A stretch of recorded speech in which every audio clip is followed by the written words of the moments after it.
अस्सलामुअलैकुम। बिस्मिल्लाहिर्रहमानिर्रहीम। आज हम अपना हुक्सला स्टार्ट करेंगे और इसके साथ हम स्ट्रेस स्ट्रेन डायग्राम और मॉडुलस ऑफ इलास्टिसिटी या इलास्टिक मॉडुलस उस चीज़ को हम कंप्लीट करेंगे इंशाल्लाह। टेंसाइल टेस्टिंग एक एक्सपेरिमेंट को कंसीडर करते हुए हम एक लेट सपोज एक स्प्रिंग को कंसीडर करें। उसके ऊपर ये जैसे लेफ़्ट कॉर्नर में एक मैस को हैंग किया गया है। ये एक्सपेरिमेंट हम अपने स्कूल लेवल से देखते आ रहे हैं, 9th 10th से। इस इसका अगर ओरिजिनल डिस्टेंस x था और इस मैस की वजह से जो ग्रेविटेशनल एक्सीलरेशन के साथ इसे मल्टीप्लाई करेंगे तो फोर्स हमारे पास एक वेट फोर्स आ जाएगी F। और इस फोर्स की वजह से इस स्प्रिंग की एक्सटेंशन ओरिजिनल x से एक्सटेंड होकर x प्लस डेल्टा x हो जाएगी। जिस वक्त इसकी extension total x plus delta x हो जाएगी, ये फर्दर एक्सटेंड होना रुक जाएगा इस फोर्स पर, इस फोर्स के ख़ास मैग्नीट्यूड पर। अगर x plus delta x displacement से ज़्यादा हम इसको एक्सटेंड करना चाहें तो फिर हमें फोर्स के एम्पलीट्यूड को, अप्लाइड फोर्स को बढ़ाना पड़ेगा। फिर ये x प्लस डेल्टा x बढ़ता जाएगा। Similarly let's suppose a piece of rubber, उस एक रेक्टेंगुलर पीस ऑफ रबर है, इसके ऊपर अगर हम we are going to apply a force, similar force, and its original distance was x. After the application of force, its distance will be x plus delta x. We will see some increment in displacement. Overall distance will be increased. और इसका मतलब है कि और for example कि अगर हम इस x प्लस डेल्टा x से फर्दर इंक्रीज़ करना चाहते हैं इसकी displacement, then we have to increase the amplitude of applied force. In the similar fashion we have increased the applied force in spring case. ठीक है, तो जैसे इस केस में हमें इसको फर्दर बढ़ाने के लिए, एम्पलीट्यूड को बढ़ाने के लिए, डिस्प्लेसमेंट को बढ़ाने के लिए फोर्स का एम्पलीट्यूड इंक्रीज़ किया था। इसी तरह रबर के केस में भी आपको फर्दर एक्सटेंशन के लिए फोर्स का एम्पलीट्यूड इंक्रीज़ करना पड़ेगा। So in simple words we can write कि जैसे जैसे फोर्स बढ़ाएंगे डिस्प्लेसमेंट वो बढ़ता जाएगा। x की जो क्वांटिटी है, x का जो मैग्नीट्यूड है ओवरऑल, वो बढ़ता जाएगा जैसे जैसे हम फोर्स को बढ़ाते जाएंगे। तो हम कह सकते हैं कि force is equal to force is directly proportional to x। ठीक है, फोर्स को जैसे जैसे बढ़ाते जाएंगे x भी हमारा बढ़ता जाता है। ठीक है, तो इस कांस्टेंट और प्रोपोर्शनैलिटी को आपने काफ़ी दफ़ा पढ़ा है कि F इज़ इक्वल टू के एक्स, के इज़ अ कांस्टेंट। अच्छा, तो अब हमें ये चीज़ पता है कि F को अगर बढ़ाएं तो x बढ़ता जाता है। और ये एक ख़ास स्प्रिंग में हमने देखा कि फोर्स अगर लेट्स सपोज 10 न्यूटन है तो x फॉर एग्जांपल 10 सेंटीमीटर उसमें डिस्प्लेसमेंट आती है। ठीक है, वो 10 सेंटीमीटर ट्रैवल करता है अगर फोर्स 10 सेंटीमीटर है। लेकिन लेट्स सपोज हमारे पास एक कम डाया वाला स्प्रिंग है, कम डाया वाली वायर से बना हुआ स्प्रिंग है, और दूसरे केस में उससे डबल डाया वायर से बना हुआ एक स्प्रिंग है। ठीक है, मटेरियल दोनों का सेम है। ठीक है, तो अब हमें दोनों पे सेम फोर्स अगर लगाएं तो जो कम डाया वाला था उसका अगर हम डिस्प्लेसमेंट को देखें तो वो 10 सेंटीमीटर ट्रैवल करेगा। लेकिन जो थिक डाया वाला और स्ट्रॉन्ग स्प्रिंग होगा, बड़ा स्प्रिंग जो है, उसके ऊपर सेम फोर्स लगाएं तो उसका डिस्टेंस ट्रैवल कम है, उसका डिस्टेंस ट्रैवल कम होगा। इसी तरह अगर हम मटेरियल इस लेट्स सपोज ये माइल्ड स्टील का बना हुआ था, अगर हम इसको स्टेनलेस स्टील या हाई स्पीड स्टील या हाई कार्बन स्टील इस तरह के कोई स्ट्रेंथन मटेरियल के साथ बने हुए स्प्रिंग विद सेम स्पेसिफिकेशन उसके ऊपर अगर फोर्स लगाएंगे तो उसका डिस्टेंस ट्रेवल शायद इससे भी कम हो। ठीक है, जो ज़्यादा स्ट्रेंथन होगा वो इतनी आसानी से एक्सटेंड नहीं होगा। इसका मतलब कहने का ये है कि ज़रूरी नहीं है कि जितनी फोर्स लगाएंगे हर मटेरियल में या हर स्प्रिंग में उतनी ही डिस्प्लेसमेंट होगी। तो हर स्प्रिंग में डिफरेंट होगी अगर हर स्प्रिंग का मटेरियल डिफरेंट है या हर स्प्रिंग का डायामीटर डिफरेंट है। तो बेसिकली ये जो बीच में हमने कहा ना, force is directly proportional to distance travelled, F is directly proportional to x, और कांस्टेंट ऑफ प्रोपोर्शनैलिटी को हमने रिप्लेस किया के वैल्यू जिसको हम स्टिफनेस बोलते हैं। तो बेसिकली स्टिफनेस ये उस मटेरियल की होती है जो उस मटेरियल की प्रॉपर्टी है कि उसका मटेरियल कितना अलाउ करेगा कि वो डिस्प्लेस हो। कुछ मटेरियल ज़्यादा अलाउ करते हैं, कुछ कम अलाउ करते हैं। तो ये जो के वैल्यू है, ये स्टिफनेस, ये बेसिकली ये मटेरियल की एक ख़ास प्रॉपर्टी है, एक एबिलिटी है। How much force is required for creating a unit displacement. मतलब फॉर एग्जांपल अभी हम यहाँ से ही इसी इक्वेशन से एफ की के की वैल्यू निकालें, k is equal to force per unit displacement. तो हम कह सकते हैं कि के जो है stiffness,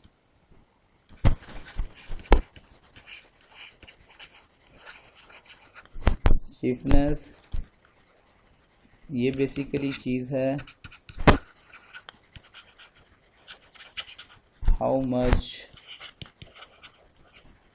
force is required for creating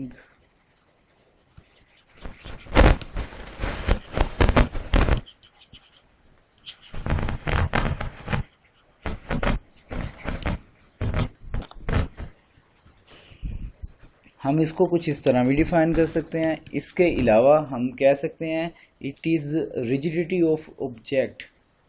किसी भी ऑब्जेक्ट या बॉडी की ये रिजिडिटी है कि वो कितनी आसानी से डिफॉर्म हो जाती है।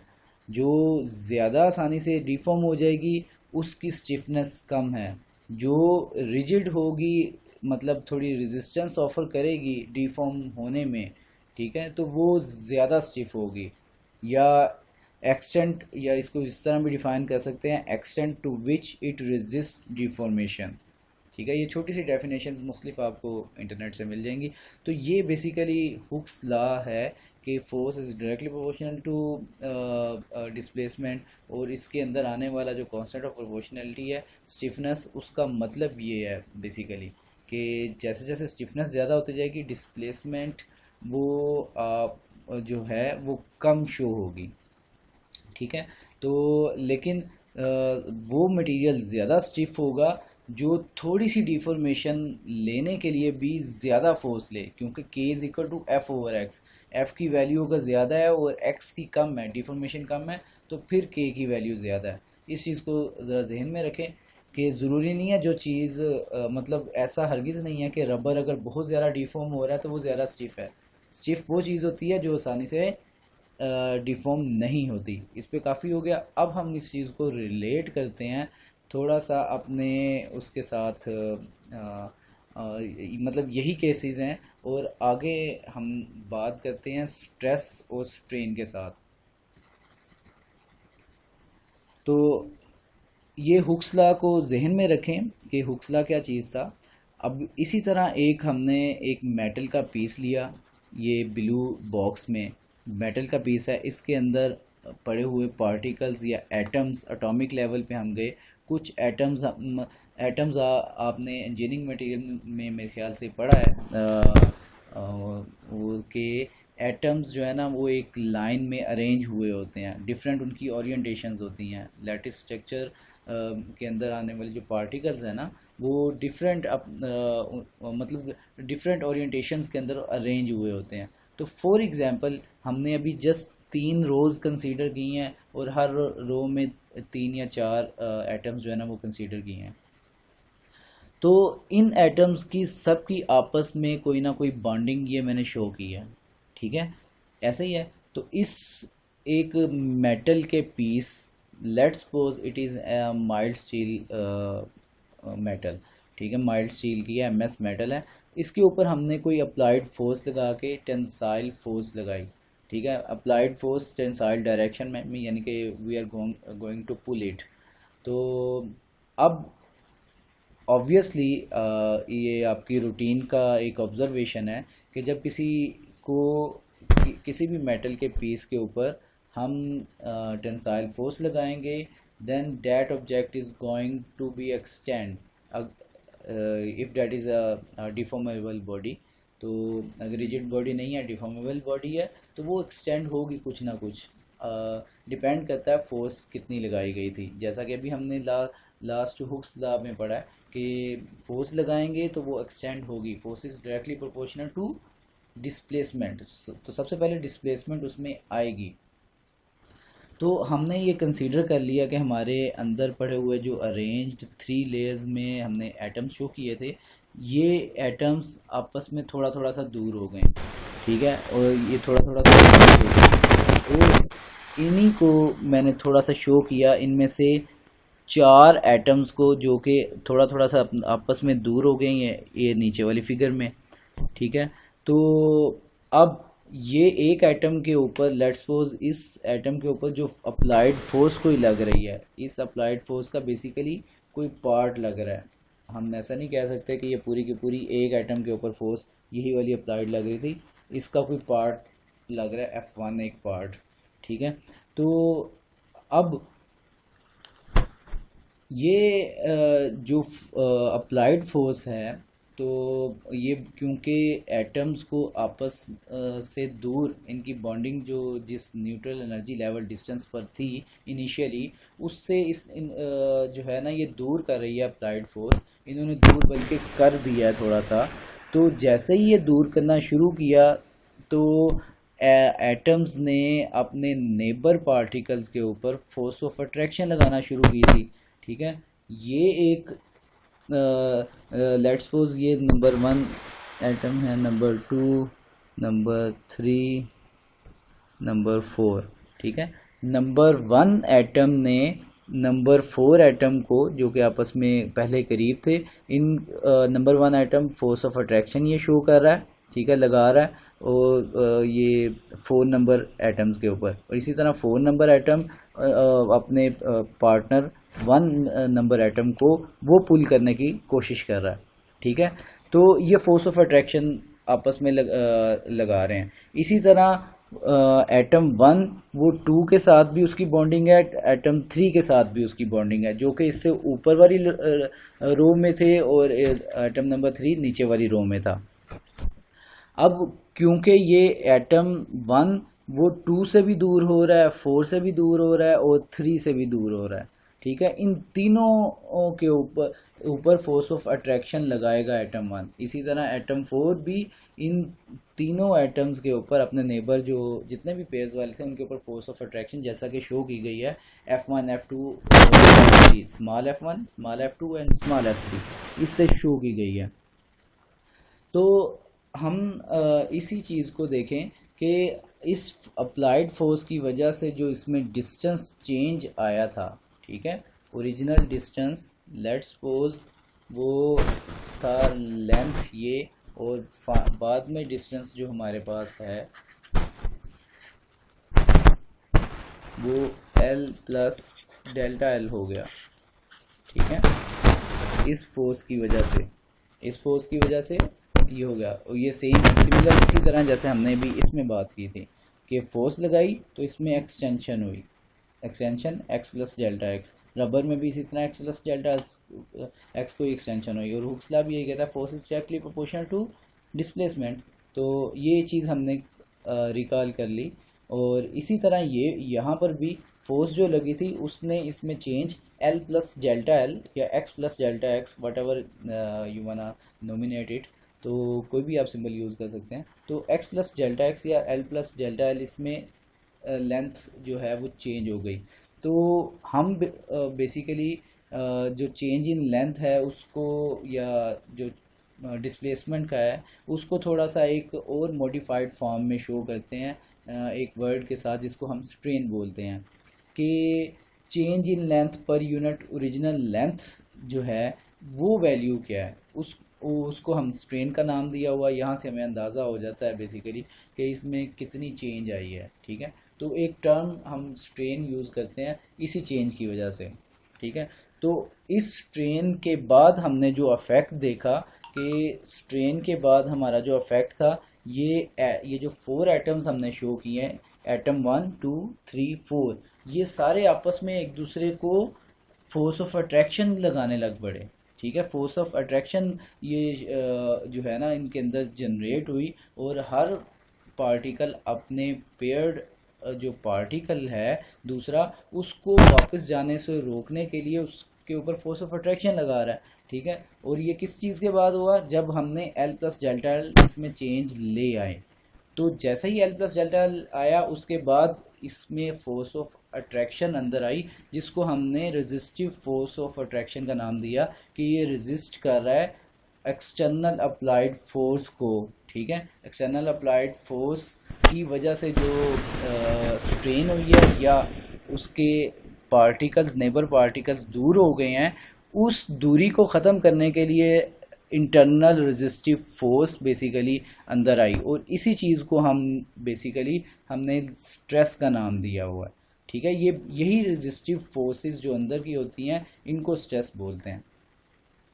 तो अब हमें ये चीज़ पता है कि स्ट्रेन जो अंदर डिस्टेंस चेंज हुआ था एटम्स मालिक्यूल्स का दूर होने की वजह से, इस जिसको हमने स्ट्रेन के साथ रिलेट किया है, तो स्ट्रेन की वजह से फिर रेजिस्टिव फोर्सेस अंदर फोर्स ऑफ अट्रैक्शंस की शक्ल में नज़र आई। तो हमारे पास इंडिपेंडेंट जो टर्म आएगी वो स्ट्रेन बेसिकली है।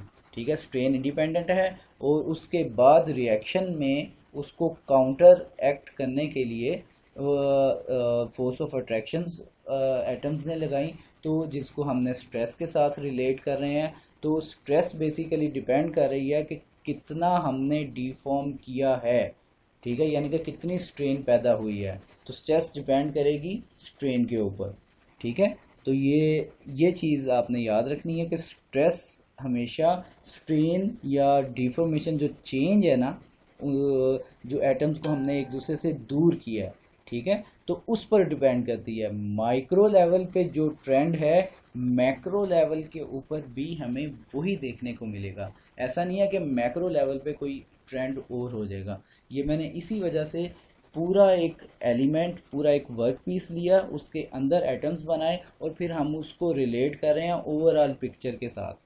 ठीक है, तो जैसे जैसे हम बेसिकली स्ट्रेन बढ़ा, मतलब हम अगर फोर्स बढ़ाएं, अभी हमने यहाँ पर सॉरी मैं थोड़ा पीछे आ जाता हूँ, हुक्स लॉ पे बात की थी कि एक फोर्स अगर हमने लगाई तो एक्स प्लस डेल्टा एक्स उसमें चेंज हो गई, x plus delta x final उसकी जो डिस्प्लेसमेंट हुई। ठीक है, और हमने यहाँ पर बात की थी कि if we want to increase displacement further then we have to increase the amplitude of applied force. ठीक है, इसी तरह अगर हमें यहाँ पर अप्लाइड फोर्स बढ़ाने की वजह से डिस्प्लेसमेंट बढ़ती हुई नज़र आती है, तो हमें बेसिकली यहाँ पर भी अप्लाइड फोर्स जैसे ही बढ़ाएंगे तो एल प्लस डेल्टा एल ज़्यादा हो जाएगा। ठीक है, इसकी डिस्प्लेसमेंट की वैल्यू ज़्यादा होगी। तो अगर ये एटम्स एक दूसरे से ज़्यादा दूर हो जाएंगे तो एटम्स फोर्स ऑफ अट्रैक्शन भी ज़्यादा लगाने लग पड़ेंगे।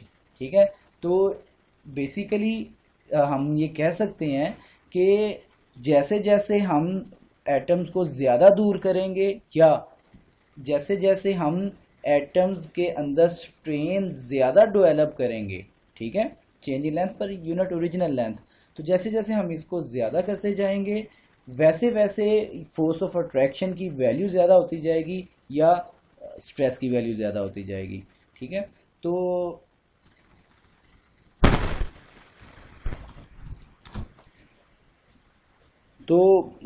हम कह सकते हैं कि जैसे जैसे स्ट्रेन इसमें ज़्यादा होगी वैसे वैसे स्ट्रेस भी बढ़ती जाएगी।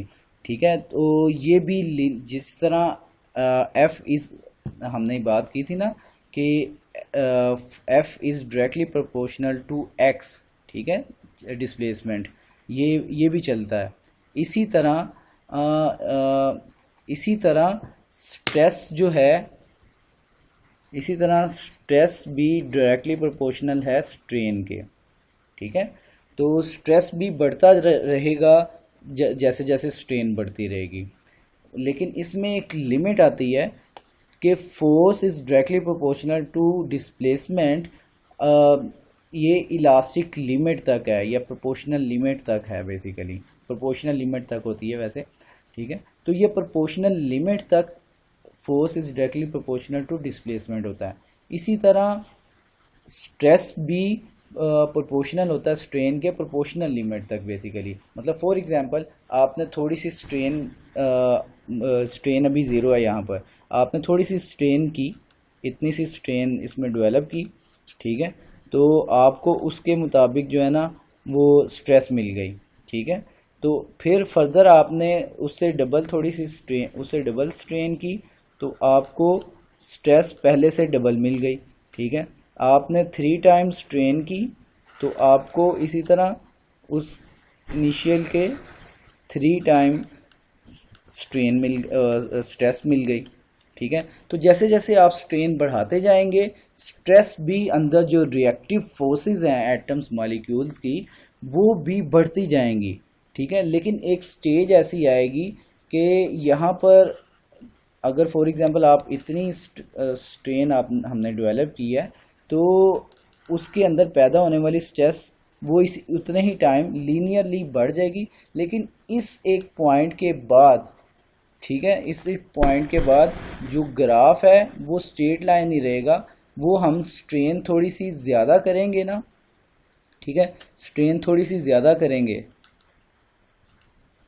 स्ट्रेन जैसे ही हम ज़्यादा करेंगे तो स्ट्रेस की वैल्यू उतनी नहीं, उस रेशो से नहीं बढ़ेगी जिस रेशो से पहले बढ़ी थी, अब बहुत थोड़ी सी बढ़ेगी। ठीक है, तो एक ये जो पहला पॉइंट था ना, ये से कहते हैं प्रोपोर्शनल लिमिट।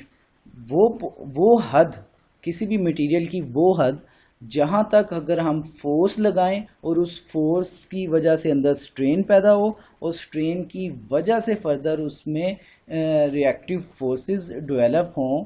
ठीक है, तो इतनी रिएक्टिव फोर्सेस, स्ट्रेन और जो रिएक्टिव फोर्सेस है उनका रिलेशन वहाँ तक चला गया है कि वो अब कांस्टेंट, मतलब वो प्रोपोर्शनल नहीं रह रहा, मतलब stress is not proportional to strain. ठीक है, तो स्ट्रेस अगर स्ट्रेन के प्रोपोर्शनल अब इस रीजन में नहीं रह रहा, तो यहाँ पर बेसिकली ये वाली इक्वेशन वैलिड नहीं है, ये याद रखना है आप हमने। ठीक है, तो प्रोपोर्शनल लिमिट तक, PL पॉइंट तक बेसिकली ये रिलेशन वैलिड होता है। ठीक है, इसके बाद ये यील्ड पॉइंट है, बेसिकली ये यील्ड पॉइंट है, हमने लास्ट टाइम डिस्कस किया था। इसी तरह यहाँ से चलते हुए फिर फर्दर ये थोड़ी सी हम स्ट्रेन फर्दर बढ़ाएंगे। ठीक है, तो ये कुछ थोड़ी सी स्ट्रेस ज़्यादा शो करेगा, फिर फर्दर ये चलते चलते इधर आ जाएगा। अच्छा, अभी तक हम बात ना सिर्फ इतनी करते हैं, इसको ग्राफ को थोड़ा सा पीछे लेके आते हैं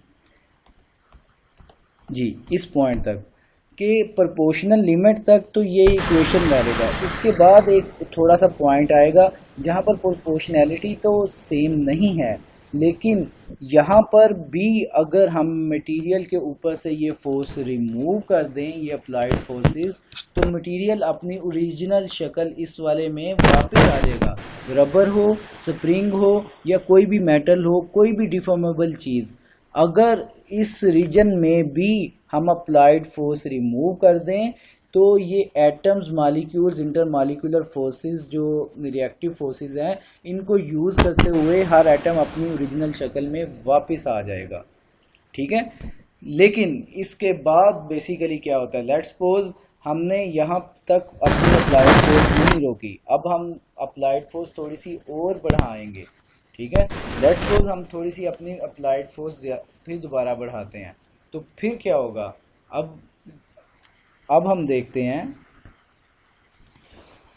मैं थोड़ा सा आपको ज़रा डिटेल से बताना चाह रहा हूँ, क्योंकि कुछ स्टूडेंट्स के क्वेश्चन वो ज़्यादा मुझे देखने को मिले थे, तो मैं इस वजह से इस चीज़ को एक्सप्लेन करना चाह रहा हूँ ज़्यादा, कि हमारे पास इसकी मतलब फोर्स अगर ज़्यादा करेंगे तो इससे भी ज़्यादा लेंथ हो जाएगी मटेरियल की। मतलब फॉर एग्जांपल वो लेंथ ये हो गई है।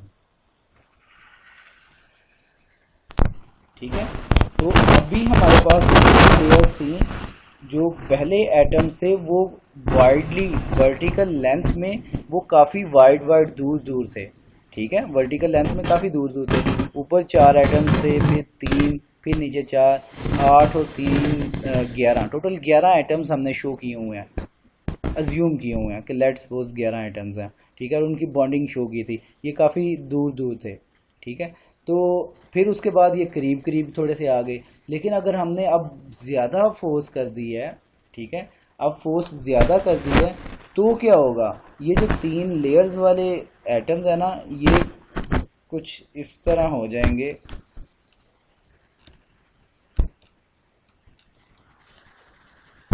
ये बहुत करीब करीब आ जाएंगे।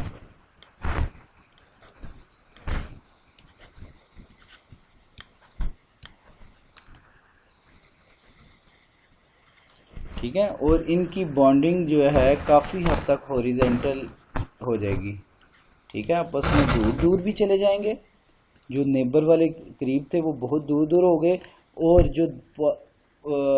जो सोचने वाली बात है ना, वो मतलब देखने वाली बात ये है कि जो ऊपर और नीचे वाले जो एटम्स थे ना, बेसिकली वो काफ़ी हद तक करीब करीब बीच में आके ना घुस जाएंगे।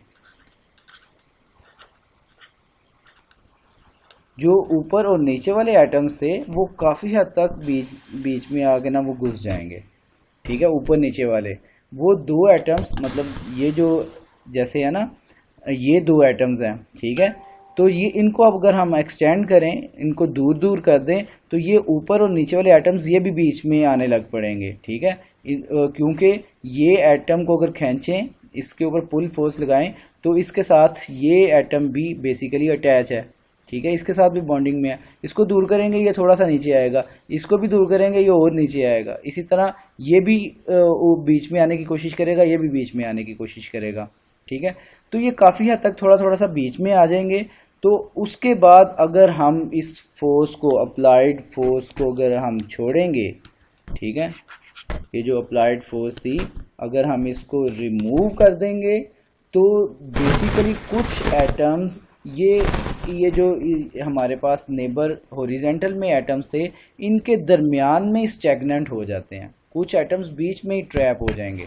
ठीक है, उनका जो हमने एक्सटेंड किया था ना, उसकी वजह से ये बीच में ट्रैपिंग कुछ हो जाती है, और ये एटम परमानेंटली अपनी जगह पे अक्सर कुछ ज़्यादा नहीं, थोड़े बहुत जो है वो इसी जगह पर फिक्स हो जाते हैं। जैसे फॉर एग्जांपल हम किसी आयरन के पीस को रेड हॉट करें और ऊपर हैमर से ही थोड़ा मारें। ठीक है, इधर ऊपर वर्टिकली प्रेस करें, तो एटम्स ये वाले जो हैं ये राइट लेफ्ट हो जाएंगे, और ऊपर वर्टिकल वाले वो बीच बीच में घुसते जाएंगे। ठीक है, परमानेंटली डिफॉर्मेशन हो जाएगी। इसी तरह फोर्स अगर हम ज़्यादा लगा रहे हैं, अप्लाइड फोर्स, तो जो ऊपर नीचे वाले एटम्स हैं वो बीच में घुस जाते हैं, और वो परमानेंटली उसी जगह पर सेट हो जाते हैं।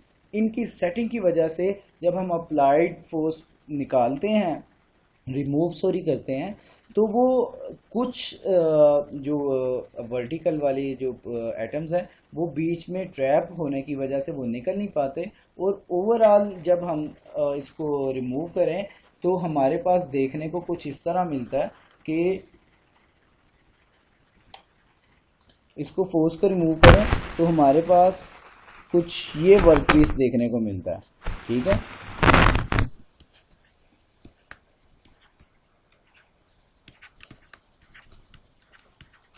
तो कुछ आइटम्स वो बीच में आ जाते हैं और हम लेट्स सपोज इसकी डायमेंशन थी पहले एल, ओरिजिनल लेंथ इसकी एल थी।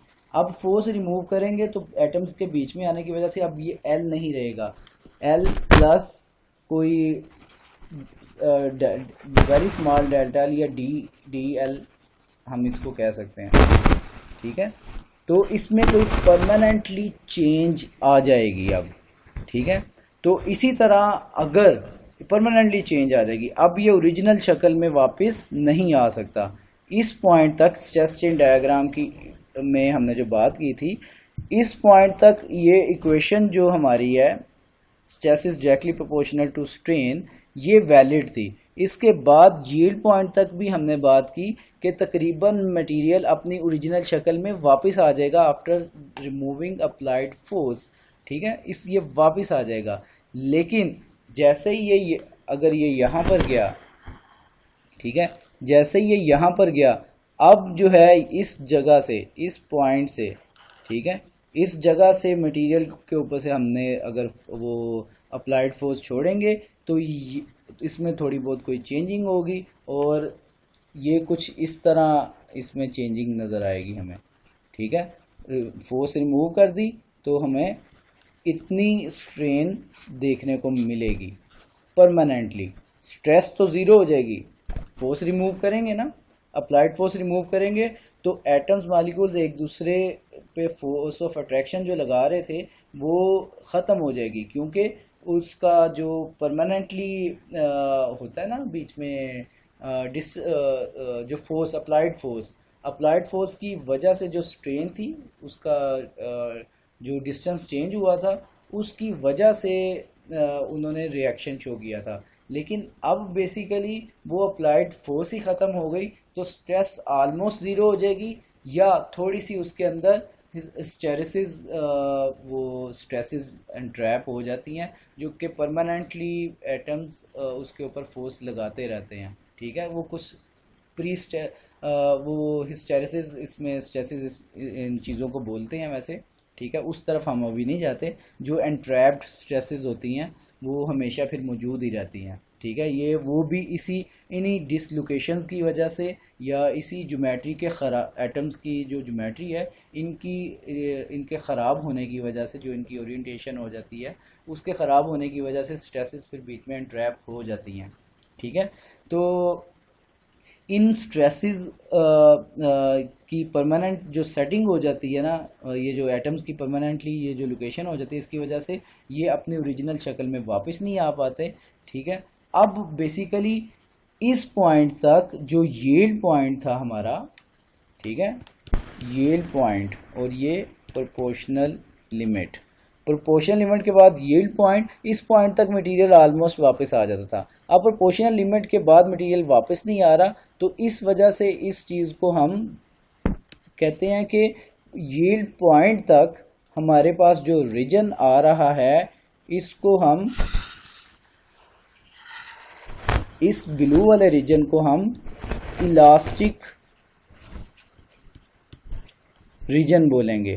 ठीक है, और जो यील्ड पॉइंट के बाद है जिसमें मटेरियल अपनी ओरिजिनल शक्ल में नहीं वापस आ रहा after removing the applied force, इस रीजन को हम प्लास्टिक यानी कि परमानेंट चेंज प्लास्टिक रीजन बोलेंगे।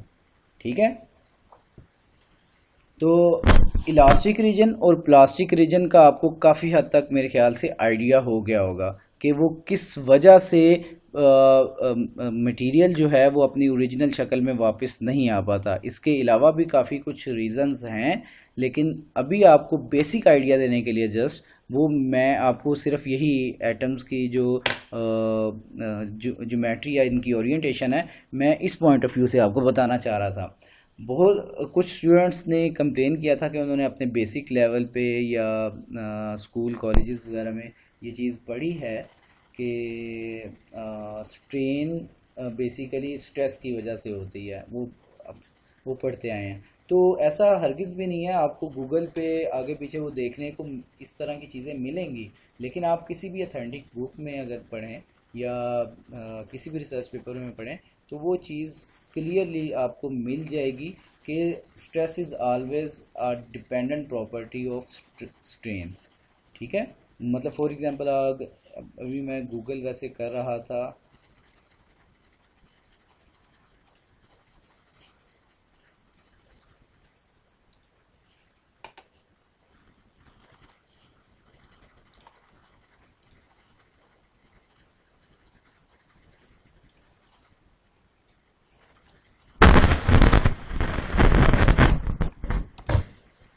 ये मैंने ना जस्ट टाइप ही किया है, डस्ट जस्ट डिपेंड्स अपॉन स्ट्रेन।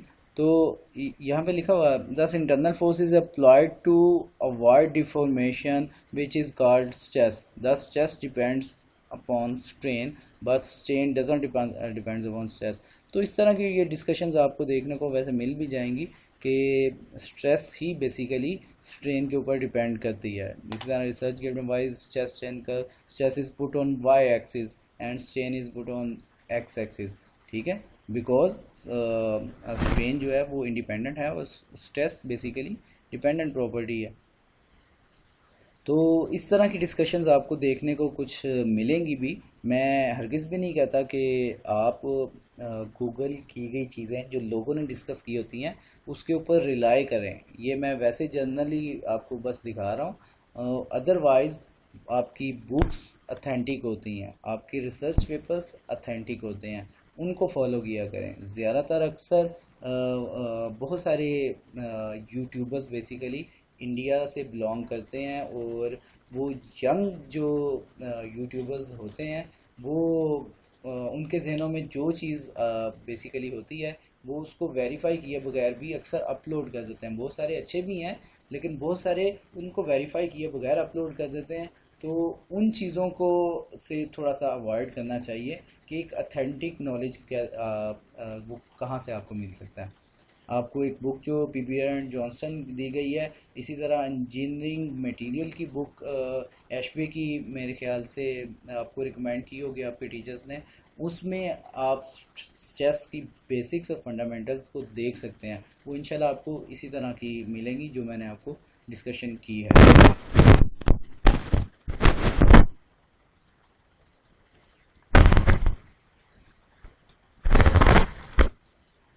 अब हम आते हैं अपने इसी यंग्स मॉडुलस की तरफ। तो यंग मॉडुलस में अगर हम बात करें कि हमारे पास एक इक्वेशन थी हमारी कि stress is directly proportional to strain. ठीक है, इसी को थोड़ा सा अगर कांस्टेंट ऑफ प्रोपोर्शनैलिटी रिमूव करें तो हमारे पास ये आ जाएगा stress is equal to E strain. मैंने ये लास्ट टाइम बात की थी। तो इसी तरह ई को हमने मॉडुलस ऑफ इलास्टिसिटी या इलास्टिक मॉडुलस या यंग्स मॉडुलस, ठीक है, ये तीन नाम दिए। तो और यही होता है capital E is equal to stress over strain. अब ई के फार्मूले से ही आपको डेफिनेशन देखने को मिल रही है कि how much stress will be generated for a unit change in unit change of strain. ठीक है, तो यानी कि पर यूनिट स्ट्रेन की चेंजिंग के लिए अंदर स्ट्रेस कितनी जनरेट होगी। कुछ मटेरियल्स में की यूनिट स्ट्रेन या एक ख़ास स्ट्रेन के लिए वो अंदर रिएक्शन मटेरियल ज़्यादा लगा देते हैं, बहुत ज़्यादा लगाते हैं। और कुछ मटेरियल्स ऐसे होते हैं कि मतलब वो सॉफ्ट डक्टाइल मटेरियल्स हैं, तो उनमें ऐसा होता है कि वो उतनी ही स्ट्रेन के लिए जितनी पहली हार्ड मटेरियल में हमने लगाई स्ट्रेन लगाई और अंदर बहुत ज़्यादा स्ट्रेस जनरेट हुआ, रिएक्शन बहुत ज़्यादा उसने मटेरियल ने किया। लेकिन बहुत सारे ऐसे सॉफ्ट मटेरियल्स या वीक बॉन्डिंग वाले मटेरियल्स हैं, रबर, ठीक है, इसी तरह और भी पॉलीमर्स वगैरह हैं जो जिन को अगर यूनिट स्ट्रेन अंदर प्रोड्यूस करें तो वो रिएक्शन बहुत कम शो करते हैं, वो इजीली स्ट्रेन हो जाते हैं। तो जो रिएक्शंस कम शो करेंगे और स्ट्रेन इजीली हो जाएगी, ठीक है, तो उनकी ई की वैल्यू मॉडुलस ऑफ इलास्टिसिटी की वैल्यू कम होगी। जो मटेरियल ज़्यादा रेजिस्टेंस शो करेंगे, ठीक है, मतलब ज़्यादा स्ट्रेस शो करेंगे या ज़्यादा रेजिस्टेंस शो करेंगे, उनकी ई की वैल्यू भी ऊपर ज़्यादा हो जाएगी। ठीक है, तो basically E modulus of elasticity यही चीज़ है कि जो ज़्यादा रिएक्शन शो करता है। ठीक है, जैसे हमने स्टिफनेस में बात की थी कि जो ज़्यादा फोर्स लगानी पड़ती है पर यूनिट चेंज के लिए। ठीक है, इसी तरह ज़्यादा स्ट्रेस अगर जनरेट होती है पर यूनिट स्ट्रेन के लिए तो उसकी मॉडुलस ऑफ इलास्टिसिटी की वैल्यू भी ज़्यादा होती है।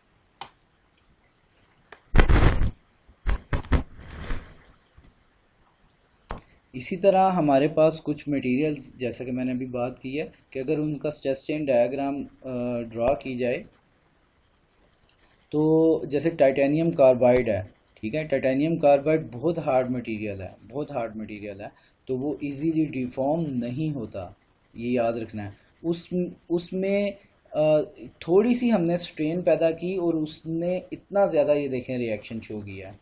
बहुत ज़्यादा स्ट्रेस अंदर एटम्स ने, उसके मॉलिक्यूल्स ने बहुत ज़्यादा रिएक्शन लगाया है। ठीक है, हालांकि थोड़ी सी स्ट्रेन प्रोड्यूस किया, हॉरिजॉन्टल एक्सिस पे बहुत थोड़ा सी वैल्यू है स्ट्रेन की, लेकिन रिएक्शन देखें उसने कितना ज़्यादा मटेरियल ने किया। इसका मतलब मटेरियल बहुत ज़्यादा स्ट्रॉन्ग है। ठीक है, वो बहुत ज़्यादा स्टिफ एंड बहुत ज़्यादा उसकी elastic modulus, modulus of elasticity या यंग्स मॉडुलस की वैल्यू बहुत ज़्यादा है। इसी तरह एलुमिनियम है, ये ज़रा थोड़ा सा मीडियम में आता है। इसमें जितनी आलमोस्ट स्ट्रेन है उसी के अकॉर्डिंग मिलती जुलती हमें स्ट्रेस मिल जाती है, लेकिन स्ट्रेन भी अच्छी खासी है। कुछ मटेरियल्स ऐसे हैं जो बड़े इजीली डिफॉर्म हो जाते हैं, जैसे मैंने बात की थी, जैसे ये हमारे पास होते हैं, रबर हो गया। ठीक है, इसी तरह ये एक पॉलीप्रोपिलीन है। ठीक है, और प्लास्टिक की चीज़ें हैं जितनी भी, वो इजीली बेसिकली डिफॉर्म हो जाती हैं। वो बहुत ज़्यादा डिफॉर्म हुई हैं और रिएक्शन भी देखें थोड़ा सा शो कर रही हैं, कि इतना ज़्यादा वो रिएक्शन ही नहीं शो करती।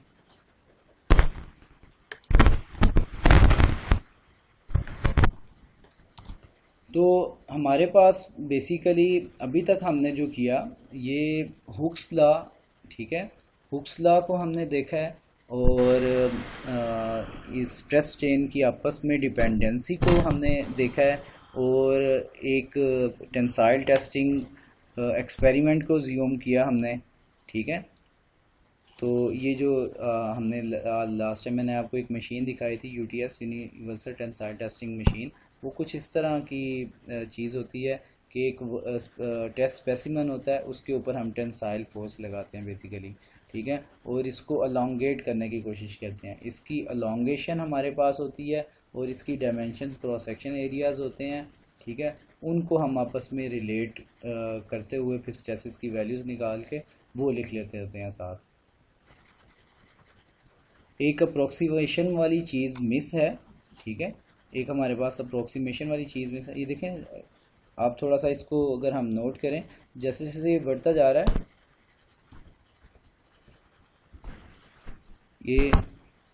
ये थोड़ा सा, ये देखें, जो हमारी ये वर्क स्पेसिमन है, थोड़ा सा एक्सटेंड होगा, साथ साथ इसका ग्राफ भी बनेगा।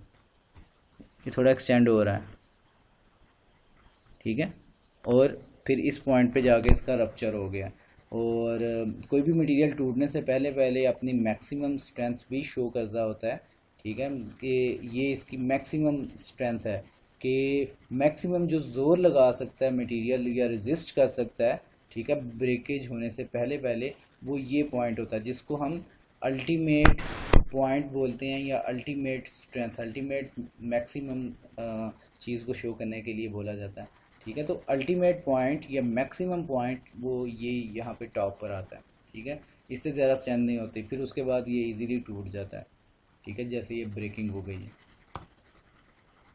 ये प्रोपोर्शनल लिमिट के बाद ऑलमोस्ट यील्ड पॉइंट से स्टार्ट होने वाला रीजन जो होता है ना, यील्ड पॉइंट तक का रीजन, सॉरी, इलास्टिक रीजन, और ये वाला बाकी प्लास्टिक रीजन। अब हम ना एक और चीज़ को इसमें ऐड करते हैं कि यहीं से हम क्लियर कर लेते हैं। अब हम देखें कि हमारे पास ये हमने फोर्स लगाई थी अंदर एटम्स मॉलिक्यूल्स के ऊपर, मतलब हमने लगाई है तो बाहर, लेकिन वो अंदर तक ट्रैवल किया है, सारा इफेक्ट अंदर गया है, तो एटम्स मॉलिक्यूल्स को एक्सटेंशन मिली, तो डिस्टेंस चेंज हुआ, उन्होंने रिएक्शन शो किया, अंदर F1 F2 F3 forces, different forces, हर एटम जितने भी पार्टिकल हजारों एटम्स हैं सब थोड़ी थोड़ी सी मिलके लगाने लग पड़ेंगे। जब सब थोड़ी थोड़ी सी मिलके भी लगाने लग पड़ेंगे ना, वो सारी forces F1 F2 F3 up to Fn, जितनी भी इनफाइनाइट नंबर ऑफ एटम्स हैं अंदर, वो सब थोड़ी थोड़ी सी फोर्स मिल के एक्सटर्नल को बैलेंस कर रहे होंगे। जब एक्सटर्नल को बैलेंस कर रहे होंगे फिर वो एक ख़ास डिस्टेंस पर जाके रुक जाएगा वर्क पीस, उससे ज़्यादा उसमें डिफॉर्मेशन या स्ट्रेन डेवलप नहीं होगी जब ये आपस में बैलेंस हो जाएंगी चीज़ें। ठीक है, जितनी भी अंदर पैदा होने वाली एटम्स की फोर्सेस हैं ये सारी बाहर की फोर्स के बराबर हो जाएंगी, तो ये इसकी फर्दर एक्सटेंशन रुक जाएगी। तो बेसिकली इंटरनल फोर्सेस जितनी भी होती हैं, sum of all internal forces, हम यहाँ पर लिख सकते हैं sum of all F forces जो हैं, ठीक है, वो बेसिकली किसके बराबर हैं? एक्सटर्नल फोर्स कैपिटल एफ के बराबर है। ठीक है, स्मॉल एफ सारी की सारी उनको सम करें तो एक्सटर्नल के बराबर हैं। और ये स्टैटिक का लॉ है कि जब कोई चीज़ रेस्ट हालत में आ गई है, रुक गई है, तो इसका मतलब है उस पर लगने वाली फोर्सेस सारी की सारी बराबर हो रही हैं। Sum of all forces are equal to zero. ठीक है, जितनी भी फोर्सेस हैं वो ज़ीरो के अगर बराबर हैं तो इसका मतलब है इंटरनल फोर्सेस का सबका सम वो एक्सटर्नल के बराबर है। तो हमने स्ट्रेस जो बात की थी कि स्ट्रेस का रिलेशन, जो स्ट्रेस का formula, stress is equal to internal resistive forces sum of all internal resistive forces per unit internal area. ठीक है, या sum of all internal areas. ठीक है, स्मॉल स्मॉल एरियाज जितने जितने एटम्स ने कवर किया हुआ है, हर एटम का स्मॉल एरिया और हर एटम की फोर्स स्मॉल एफ, ठीक है, उन सब का सम, इसी तरह हर एरिया का सम। ठीक है, ये इंटरनल रेजिस्टिव फोर्स स्ट्रेस को बनाएंगी। ठीक है, तो ये चीज़ हमने याद रखने। अगर एक एटम की बात करें, सिग्मा वन, लेट्स सपोज एक atom sigma one is equal to उसकी रेजिस्टिव फोर्स पर यूनिट जो एरिया उसने कवर किया था। ठीक है, DA1। ठीक है, ये एटम वन का। इसी तरह जितने भी एटम्स हैं उनको सबको सम अगर कर लें, ठीक है, ओवरऑल के स्ट्रेस किसके बराबर है? इंटरनल रेजिस्टिव फोर्सेस सबके सम के बराबर divided by sum of all differential areas. ठीक है, तो ये मिलकर इंटरनल स्ट्रेस बनेगी। लेकिन हमें एक चीज़ पता है कि इंटरनल ओवरऑल एरिया जो है, ये वाला internal overall cross section area जो है वो एक्सटर्नल के ही बराबर है। ठीक है, और इंटरनल जितनी भी स्मॉल फोर्सेस हैं, सम ऑफ ऑल फोर्सेस, वो बेसिकली एक्सटर्नल के बराबर हैं। तो हम एक्सपेरिमेंटली मटेरियल के अंदर घुस के, हमारी लिमिटेशन है कि हम मटेरियल के अंदर घुस कर वो इंटरनल जो रेजिस्टिव फोर्सेस हैं हर एटम से आ रही हैं उनको फाइंड आउट कर ही नहीं सकते। वो ऑलमोस्ट नियरली इम्पॉसिबल है अभी तक। ठीक है, तो वो अंदर घुस के फाइंड आउट नहीं किया जा सकता। लेकिन हमें स्टैटिक के लॉ से पता है कि अगर वो चीज़ स्टैटिक हालत में है, रेस्ट हालत में है, तो और बाहर लगने वाली ओवरऑल फोर्स कैपिटल एफ है, ये 10 न्यूटन है, तो अंदर जो पैदा होगी average force sum of all small F, वो भी 10 न्यूटन ही बनेगी। तो हम इस स्टैटिक के लॉ के ज़रिए को यूज़ करते हुए बेसिकली हम कहते हैं कि अप्लाइड फोर्स क्योंकि 10 न्यूटन थी तो अंदर वाली फोर्स भी 10 न्यूटन होगी, और बाहर वाला एरिया अगर वो 10 मिलीमीटर स्क्वायर था तो इंटरनल एरिया भी 10 मिलीमीटर स्क्वायर ही होगा। तो हम ये इक्वेशन कुछ इस तरह लिख सकते हैं कि स्ट्रेस इज इक्वल टू, क्योंकि इंटरनल चीज़ है, stress is equal to sum of all reactive forces, resistive forces, ठीक है, सब एटम्स की, और divided by sum of all differential areas, ठीक है। और ये सम ऑफ ऑल फोर्सेस जो है वो अप्लाइड एक्सटर्नल अप्लाइड फोर्स के बराबर है, और ये वाला जो इंटरनल स्मॉल एरियाज हैं डिफरेंशियल एरियाज का सम है ओवरऑल, वो external overall cross section area के बराबर है, ठीक है। तो हम ये कह सकते हैं कि हम इस चीज़ को फिर इजीली यूज़ कर सकते हैं कि जो एक्सटर्नल अप्लाइड फोर्स है डिवाइडेड बाय एक्सटर्नल एरिया वो बेसिकली स्ट्रेस के बराबर ही है, ठीक है। ये पूरी की पूरी चीज़ वो स्ट्रेस के बराबर है। ये हम इस चीज़ को अप्रोक्सीमेट कर सकते हैं, लेकिन एक्चुअल में stress is an internal property, और जो अप्लाइड फोर्स और एक्सटर्नल एरिया ये दोनों एक्सटर्नल प्रॉपर्टीज़ हैं, लेकिन हम इनको इनके साथ रिलेट या अप्रोक्सीमेट कर सकते हैं क्योंकि ये रेस्ट हालत में आ जाते हैं आफ्टर डिफॉर्मेशन या आफ्टर एलोंगेशन, तो उस वक्त एक्सटर्नल और इंटरनल फोर्सेस बराबर होती हैं।